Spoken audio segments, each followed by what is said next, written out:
কে যেভাবে সকাল থেকে আমি যে হোটেলে আছি, কালকে রাত্রিবেলা পুলিশ এখানে নিয়ে এসেছিলাম, এখানে আছি, এবং এই হোটেলে যেভাবে চারপাশটা ঘিরে রাখা হয়েছে এবং গতকাল অনেক গভীর রাতে পুনরায় 144 ইম্পোজ করা হয়েছে প্রায় 19টি জায়গায়।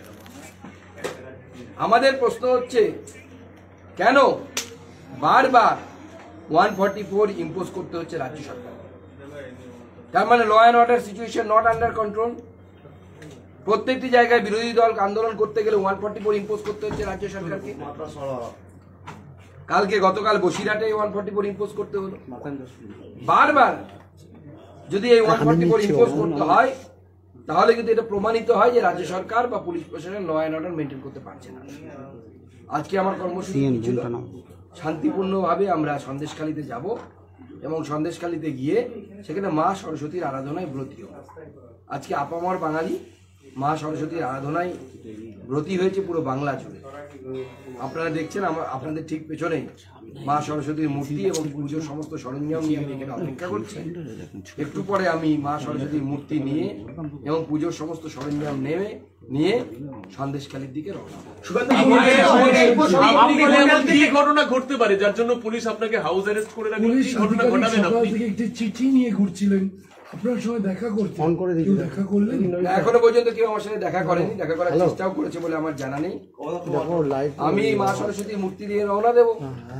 পুলিশ যেখানে বাধা দেবে সেখানে বসে মা সরস্বতীর আরাধনায় আমরা ব্রতী হব। বিচারপতি গাঙ্গুলি তিনি কালকে বলেছেন সন্দেশখালীর ঘটনায় আমি ক্রুদ্ধ। এই ঘটনা নিয়ে আমি এখন আপাতত কিছু বলছি না, কিন্তু আমি এই ঘটনা নিয়ে আমি যথেষ্ট ক্ষুব্ধ। কি বলবেন বিচারপতি গাঙ্গুলি? যে কোনো সংবেদনশীল মানুষ যার মহিলাদের প্রতি বিন্দুমাত্র সম্মান বোধ আছে, যে কোনো রাজনৈতিক দল করুক, যে কোনো পেশাতে থাকুক না কেন, তাদের প্রত্যেকে এই ধরনের রেসপন্স হওয়া উচিত বলে আমার মনে হয়। যে কোনো মানুষের ভেতরে রাগ হওয়া উচিত, রক্ত টকবক করে ফোটা উচিত। বাম আমলে দেখা যেত যে দিয়েছিলেন জলে, আপনাকে প্রশ্ন করেছিলাম, তাকে গ্রেফতার করা এরকম বহু লোক এখন গ্রেফতার হবে, কারণ ইডি খুব দ্রুত গতিতে তদন্ত সামনের দিকে এগিয়ে নিয়ে যাচ্ছে বলে আমরা দেখতে পাচ্ছি মিডিয়ার মাধ্যমে। তো যে ব্যক্তি তার মোবাইল জলে ফেলে দেয়, পরিষ্কার বোঝা যাচ্ছে ব্যক্তি নিশ্চয়ই কোনো তথ্য করতে চাইছে। সেই তথ্য বের করার জন্য স্বাভাবিকভাবে তাকে ইডি গ্রেফতার করেছে এবং গ্রেফতার করে সমস্ত তথ্য বের হবে। এটা বিরাট বড় চক্র, 20,000 কোটি টাকার দুর্নীতি করা হচ্ছে, 20,000 কোটি। এবং সেই টাকা জ্যোতিপ্রিয় মল্লিক চুরি করেছে এবং সেই টাকায় শঙ্কর আড্ড এবং এরকম লোকেরা যারা আছে, আজকে বিশ্বজিৎ দাস সম্ভবত তার নাম, সেই বিশ্বজিৎ দাস, শঙ্কর আড্ড মানে ডাকু, এদের মাধ্যমে বহির্বিশ্বে গেছে, বাংলাদেশে গেছে, দুবাইয়ে গেছে।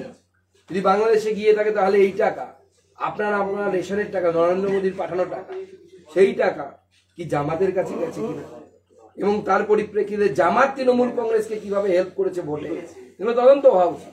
এবং আমার মনে হয় শুধু ইডি নয়, ইডি, এনআইএ যেমন আন্তর্জাতিক বিষয় জড়িয়ে যাচ্ছে, আরো বৃহৎ পরিপ্রেক্ষিতে এই তদন্ত।